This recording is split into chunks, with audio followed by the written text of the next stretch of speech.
Student, आप सभी का एक बार फिर स्वागत करते हैं अपने इस यूट्यूब चैनल पे। आज के इस वीडियो में क्लास 10 सामाजिक विज्ञान के लिए 2023 का जो सेट नंबर 1 चल रहा था उसका लेक्चर नंबर 2 करने वाले हैं। इसके पीछे मैंने इसका 10 एमसीक्यू करा दिया था।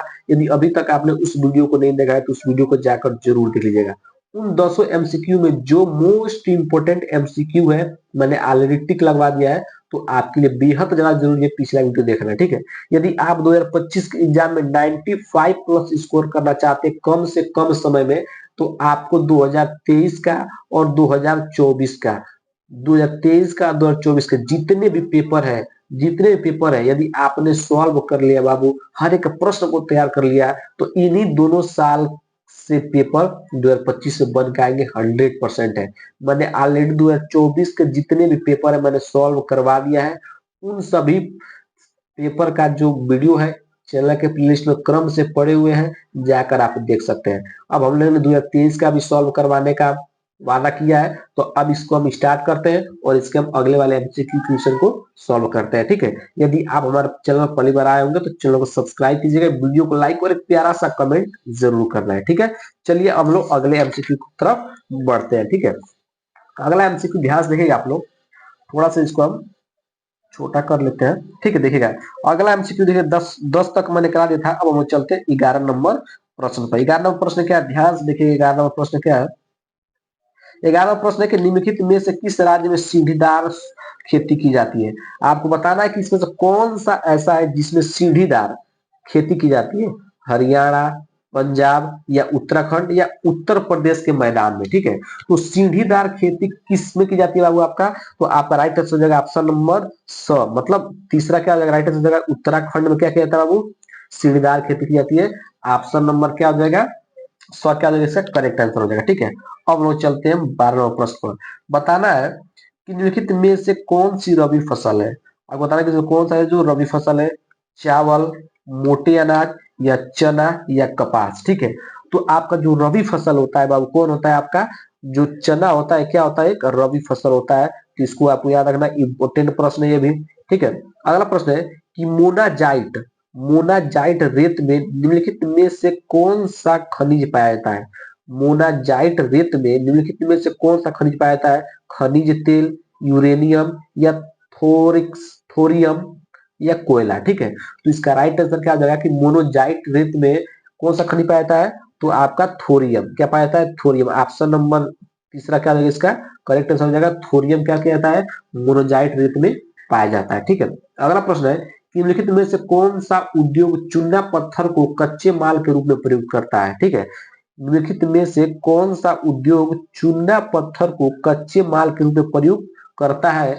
इसका राइट आंसर क्या हो जाएगा, पहला ऑप्शन प्लास्टिक, मोटर गाड़ी या सीमेंट या एल्यूमिनियम। ठीक है, तो इसका राइट आंसर हो जाएगा option number first plastic. Plastic क्या होता है, चूना पत्थर को कच्चे माल के रूप में प्रयोग करता है, तो प्लास्टिक क्या हो जाएगा, इसका राइट आंसर हो जाएगा ऑप्शन नंबर फर्स्ट क्या हो जाएगा, करेक्ट आंसर हो जाएगा। ठीक है, अब हम लोग चलते इसके अगले वाले प्रश्न पर। अगला प्रश्न रहेगा कि निम्नलिखित पड़ोसी देशों में से मानव विकास के लिहाज से किस देश की स्थिति भारत से बेहतर है। भारत से बेहतर है, तो हमको बताना है कि निम्नलिखित पड़ोसी देशों में से मानव विकास के लिहाज से किस देश की स्थिति भारत से बेहतर है।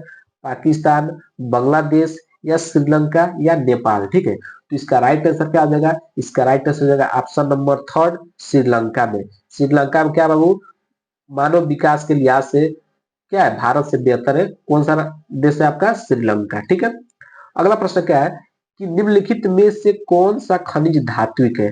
आपको बताना है कि इसमें कौन सा खनिज क्या है, धात्विक है।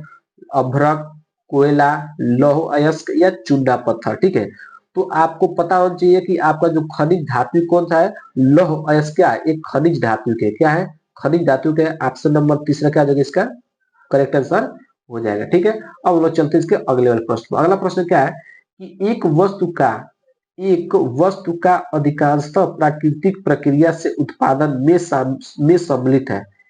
एक वस्तु का अधिकांशतः प्राकृतिक प्रक्रिया से उत्पादन में सम्मिलित है। प्रारंभिक क्षेत्रक, द्वितीय क्षेत्रक या तृतीय क्षेत्रक या सूचना प्रौद्योगिक क्षेत्रक। ठीक है, तो ये भी मोस्ट इंपोर्टेंट क्वेश्चन है। इसका राइट आंसर क्या हो जाएगा, ऑप्शन नंबर फर्स्ट प्रारंभिक क्षेत्र क्या है, क्या है बाबू, अधिकांशतः प्राकृतिक प्रक्रिया से उत्पादन में सम्मिलित है।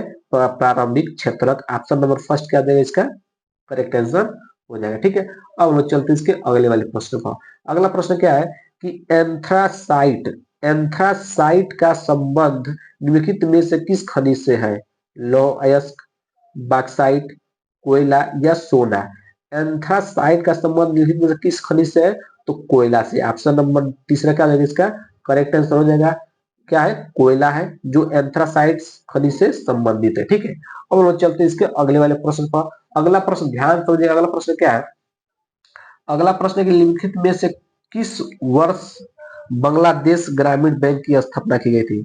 निम्नलिखित में से किस वर्ष बांग्लादेश ग्रामीण बैंक की स्थापना की गई थी? 1960 में, 1980 में, 1970 में या 1950 में? ठीक है, तो इसका राइट आंसर हो जाएगा 1970 में। ऑप्शन नंबर तीसरा क्या हो जाएगा इसका करेक्ट आंसर हो जाएगा। ठीक है, ऑप्शन नंबर तीसरा क्या हो जाएगा इसका करेक्ट आंसर हो जाएगा।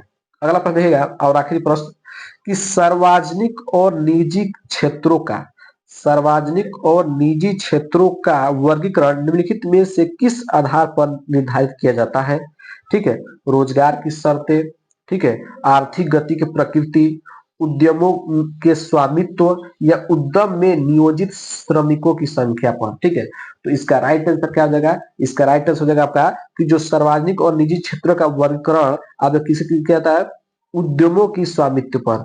ऑप्शन नंबर तीसरा क्या हो जाएगा राइट आंसर हो जाएगा। ठीक है, उद्यमों के स्वामित्व पर क्या कहता है सार्वजनिक और निजी क्षेत्रों का वर्गीकरण निर्धारित किया जाता है। ठीक है, तो ऑप्शन नंबर तीसरा क्या हो जाएगा इसका करेक्ट आंसर हो जाएगा। ठीक है, तो इस तरह हमने क्या किया इसके 20 के 20 महत्वपूर्ण प्रश्न क्लियर कर लिया है।